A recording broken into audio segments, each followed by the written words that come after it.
Hello, who we have today with us is Sufyan Davis Arrington, one of my longest friends, known him since before I can remember. Our dads are actually friends, so this is way back. It's family ties.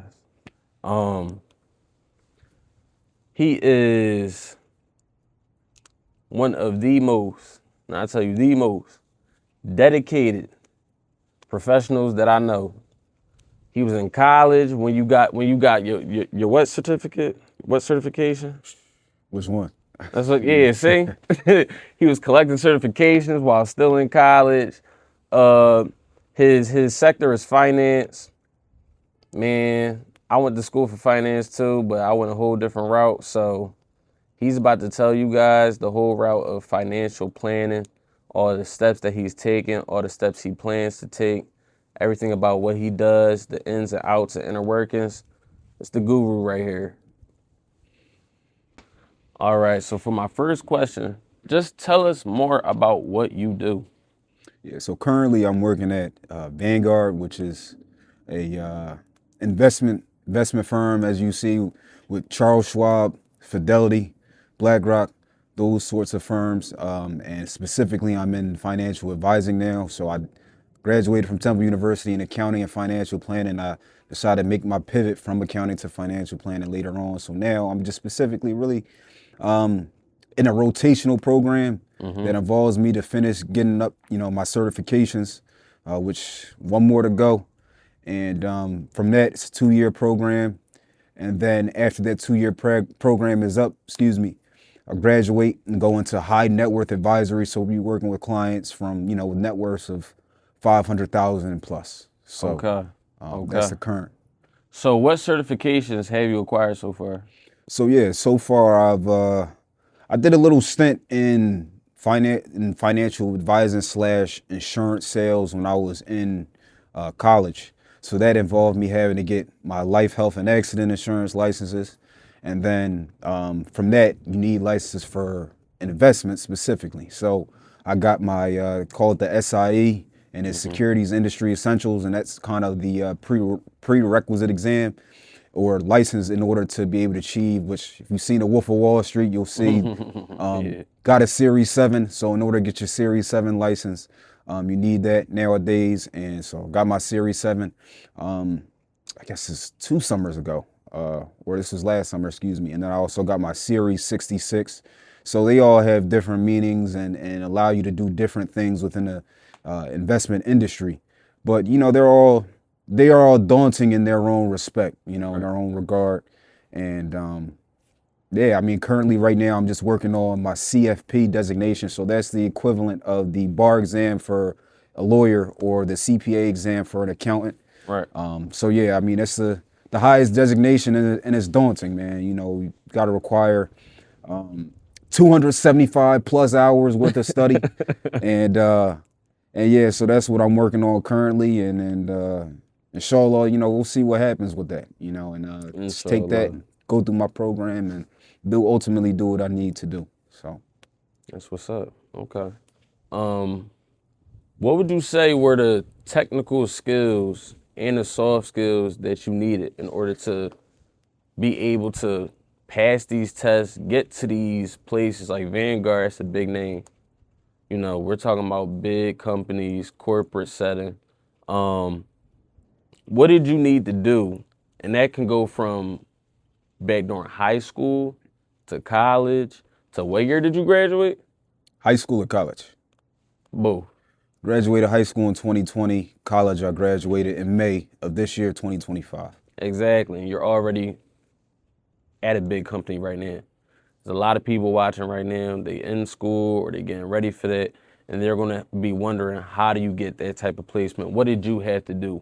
What did you have to perfect? What did you have to overcome in order to get to the space that you're at right now?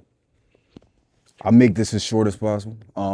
So in high school, actually, I grew up in Philly, went to high school, ninth grade in downtown. And then I didn't like it so much down there. So what I ended up doing was moving out to the suburbs of Philly and going to high school out there, and became actually the first black class president there. So in Obama. terms of soft skills, it was very much so getting to know everybody, understanding people's culture, Right. or at least trying your best to understand people's culture, you know what I mean, their ethical background or whatever have you, and just really connecting with everyone. You know what I mean? No matter what color, where they're from. And honestly, that's kind of where I just built my foundation, was Right. always talking to people, getting to know them on a personal level, and just letting people know that you actually care. You know what I mean? Yeah. You're not looking for personal gain or anything like that. And that goes a long way when it comes to, I talk to a lot of college students, and I always tell them the same, like, reach out to people on LinkedIn. You're not looking for to ask somebody for an opportunity. You're looking to ask someone for their time to learn about their experiences and what they did to get to the position that they're in. Exactly. You know what I mean? Because you want people to know that you genuinely care about their growth, and you want them to genuinely care about your growth. Right. So you don't do that by, asking people, I think, straight up, hey, can you give me an internship? Right, You know what I right. mean? Although in certain situations that may be dire, but yeah, in terms of just the soft skills, that stuff can just be worked on over time, but you just got to put yourself out there. As we gravitate more towards a world of just technology and everything, you can't forget the number one thing is connecting with people. You know what I mean? Just being able to talk to pretty much any and everybody. And then I guess to piggyback, what was your next question is like the technical skills more Exactly. so. That's tough because in terms of financial planning in particular, Yes. I wanted to go into financial planning, but I was initially an accounting major. And I remember I would go to fairs and everything like that at Temple, and I would talk to recruiters from financial planning firms. Hey, here's my resume. I'm so on and so forth. What opportunities you have at your firm? And I told people, I let people know straight up, I'm not looking for accounting opportunities just because, I'm currently working at an accounting firm, and that's not what It's not what you love. it's not what I wanted. Exactly. Yeah. And it's not where I felt like my calling was. So that's when I realized that people automatically look at, first and foremost, your major and automatically associate that, trying to align. Yeah, where you gonna go? Exactly. And honestly, that's the moment I realized, like, all right, I got to just start. That's when I started the process of getting my licenses while I was in college. And honestly, my path was a little bit more unorthodox because initially I was an accounting major and not having that financial planning double major at that point in time. That It's funny that you said that. Let me cut in real quick. It's funny that you say that because I was just speaking in a previous interview, and the person was telling me about how he had the same type of situation, and I said then it's very important to take wisdom from those that are above you, but don't take their limitations. So somebody might have said, oh yeah, you're an accounting, no, you should just stick with accounting. But if it's something that you genuinely want to pursue, you have to defy authority in that type of limitation. Like, I'm not saying you go against everything they say, but if it's something that you're really trying to pursue, don't inherit anybody else's limitations when it comes to those type of things that, like, if you want to go a different route, go do that route. And you're going to have to put in the work. Like you said, what did you do? As soon as you found that out, you started getting all your certifications. So now they say, okay, you got an accounting degree, but you already got this, you already got that. So if you are trying to pursue something, just go ahead, get on it. Definitely. I mean, and I've had countless conversations with individuals that I've connected with on LinkedIn and everything, and they all would say the same thing. Well, you're an accounting major, and honestly, you look at your most successful financial advisors, a lot of them weren't even finance majors. Exactly. But specifically to be able to, I looked at programs like the one I'm in at Vanguard, and I realized that, there were limitations on having just an accounting major. Right. So ultimately, that's when I decided to pick up, despite having all the certs and everything like that at that point in time, and me collecting like Series 7, for instance. I mean, it's very unorthodox for someone in college to go out and get their Series 7 just because of the binding nature of that license and that with a firm. But I did pick up the double major. We picked up an additional $20,000 worth of debt too, but it was worth it. And that's kind of what opened the floodgates ultimately for me to really jump on opportunities with really, places like Vanguard or Charles Schwab or whatever, and really just Right. start applying to those places with conviction. Yeah, I mean, in terms of that, and I tell everybody, I tell, my younger brother, younger cousins and everything like that in the space, like, you have to differentiate yourself from the crowd. Exactly. And everyone is just assuming that a bachelor's degree alone will get the job done. But to Everybody be got honest that with you, now. everybody has that Yeah. now. You know what I mean? Sadly, it's the equivalent of the high High school school diploma. or Yep. GED. You know what I mean? So it's just kind of like, you need to figure out, how could I make myself, set myself apart from the crowd, and on top of that, build upon my skills. So I mean, listen, it's a lot of opportunity in finance, as you have friends that are in investment banking and everything like that too. But it's important that if you jump the gun on a lot of just building your foundation with the small things, employers see that, Yep. and ultimately they're going to want to take a chance on somebody that they know are more serious than people just, that are kind of buying their time in college and just kind of waiting to the end to be able to just start applying places, and hopefully something just falls into their lap. Exactly. So, all right. Thank you so much for that. For my next question, I wanted to know what made you take this route, because you said you grew up in Philadelphia. It's not many people that are like, okay, I want to be a financial planner. Was it family? Was it like what? How did you grow up? What was the environment like? And then what mental steps did you have to take in order to decide that this is what you wanted for yourself? Honestly, I always liked nice things as a kid, and obviously we couldn't have nice stuff all the time, but my parents did bless me. But my mom worked hard too, you know what I mean? My dad worked really hard. So, I had my mom working 3 jobs at a point when me and my older brother was Right. really young. And we would have to just be with my grandfather a lot of the time. And I would just think to myself, like, man, I really would prefer to be spending this time with my mom. And I just didn't really get a chance to see her as much during the week as I liked at points in time. So kind of moving and pivoting and seeing how my grandfather was living and everything, and just family in general. Yeah, everybody don't really have it like that. So it was just kind of like, all right, I want to figure out ways to, for one, educate people on, what is the basic things, what's having a good credit, what is an emergency fund, how much should that emergency fund be made up of, you know what I mean? Just the basics, just so that we're not repeating the same mistakes as our parents made, as our grandparents made, as our great grandparents made. And quite honestly, in terms of choosing to be a CFP, there's not a lot of CFPs. It's a relatively newer designation, and in terms of the black people that hold that designation, I want to say the percentages are maybe around 5 to 10%, not even 10%, quite honestly.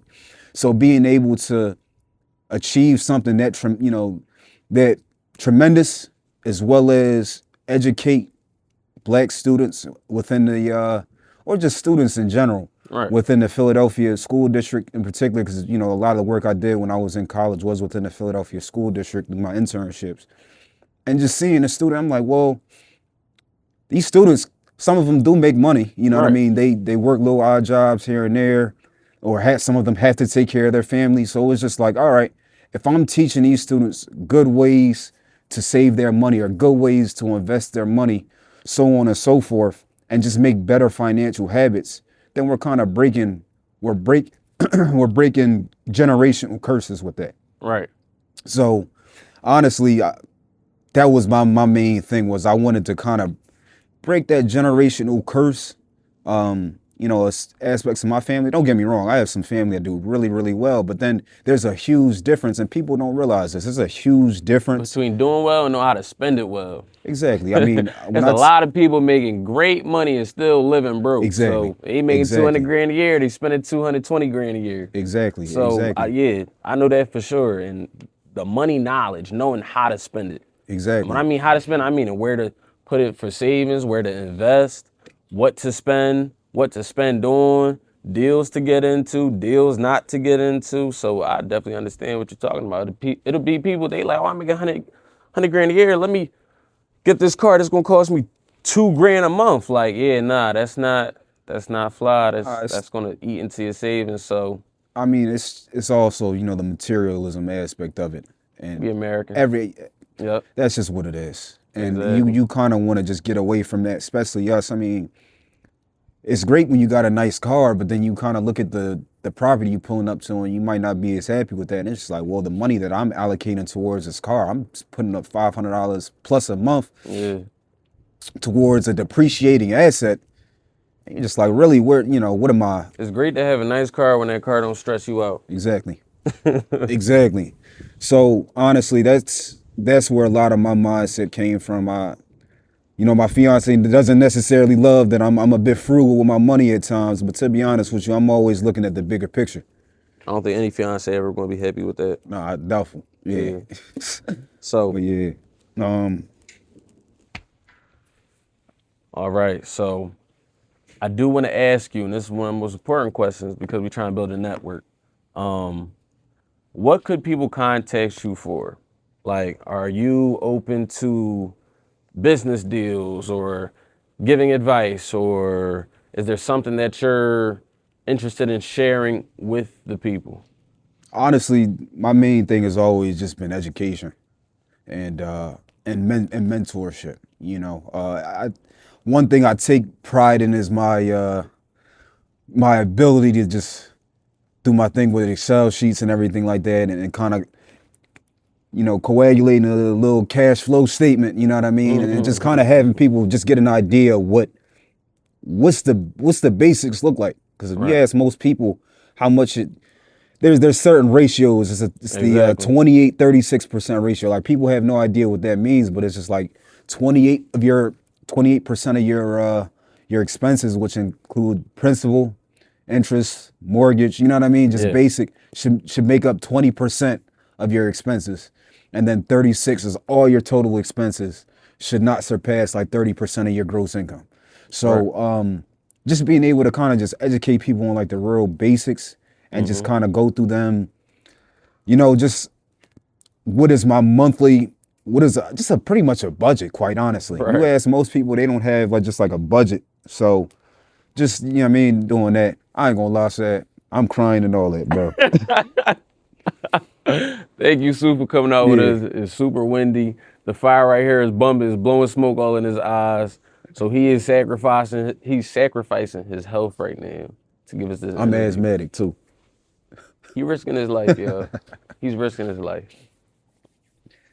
But yeah, honestly, yeah, just like I was saying. So just mentorship. If you ever have questions about building just kind of like a basic financial plan for yourself, it's way easier than you think. You know, just kind of using Google Sheets just because it's free and it's quick. It's easy to understand. Right. But on top of that too, is one thing too that I wanted to do was get back in the school districts, kind of work with the youth, maybe start a little nonprofit organization where I'm just bringing kids in, you know, offering them, you know, little snacks after school, whatever have you, and just teaching them the basics. Because honestly, you kind of plant that seed at a young age, and you kind of give them an idea of what steps they want to take, or honestly let them know what professions are out there. Because to be honest with you, when I was a teenager, I really wasn't too familiar with what is an accountant, what is a financial advisor, what does that look like? Because the first thing you think of, a lot of people don't even know what accountant is, for one.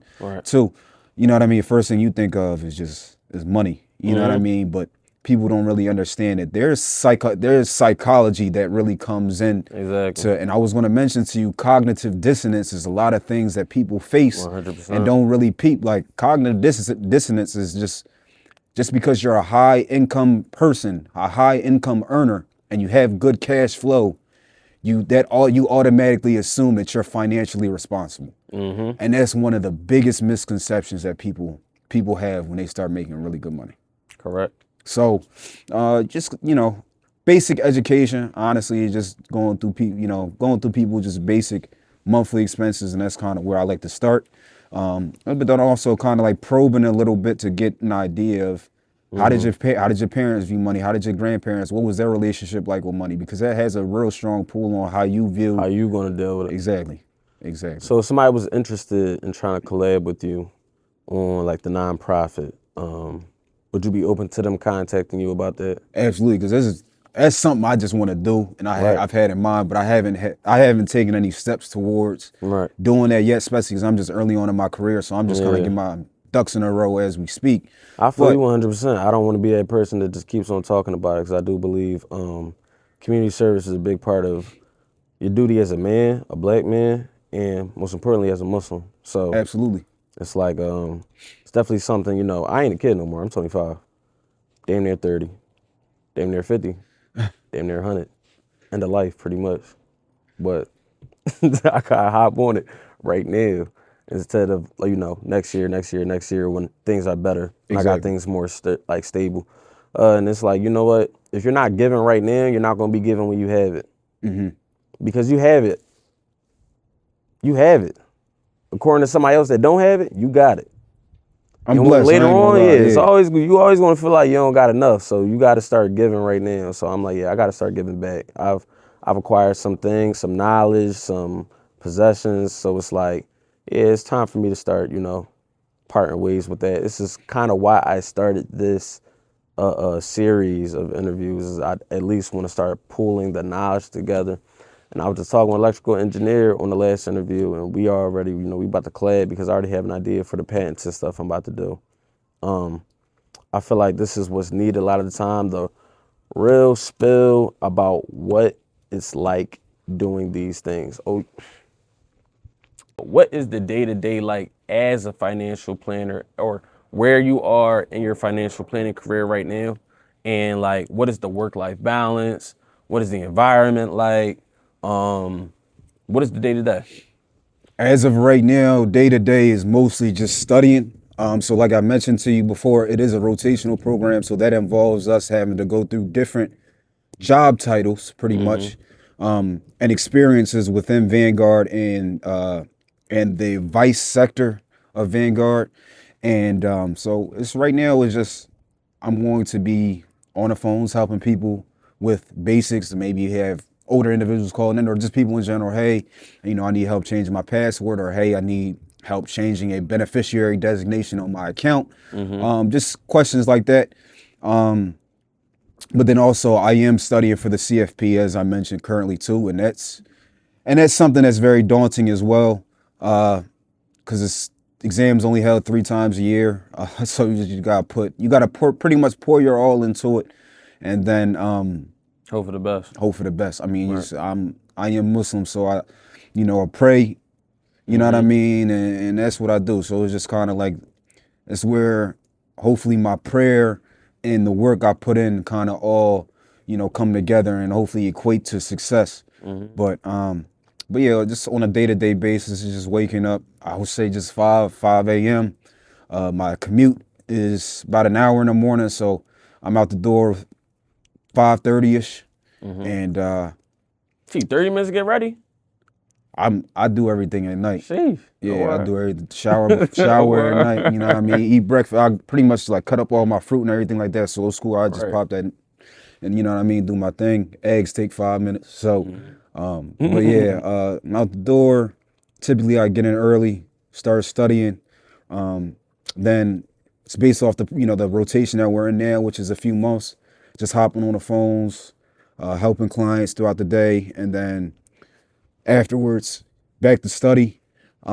Then typically I'm in the gym 3-4 times a week at least. So I'm hitting the gym, because you got to also prioritize, having that work-life balance is Yeah, the gym exactly. is a real big part of my life. Huge. So gotta make sure I get that in.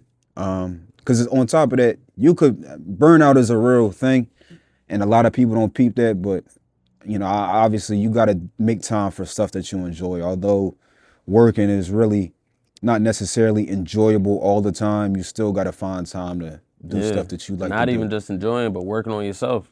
Absolutely. You need time. You putting all this work into, building other people's stuff, building things. You got to put time into building yourself. Exactly. Emotionally, mentally, spiritually. Exactly. You don't take that time, it's easy to burn out quick. Definitely. You know, And you honestly, also Go ahead. I was gonna say just exercise, whether Right. it's yoga, lifting, running, whatever it is. Moving your Those body. be just the physical aspect of it is extremely important on just your mental health in general.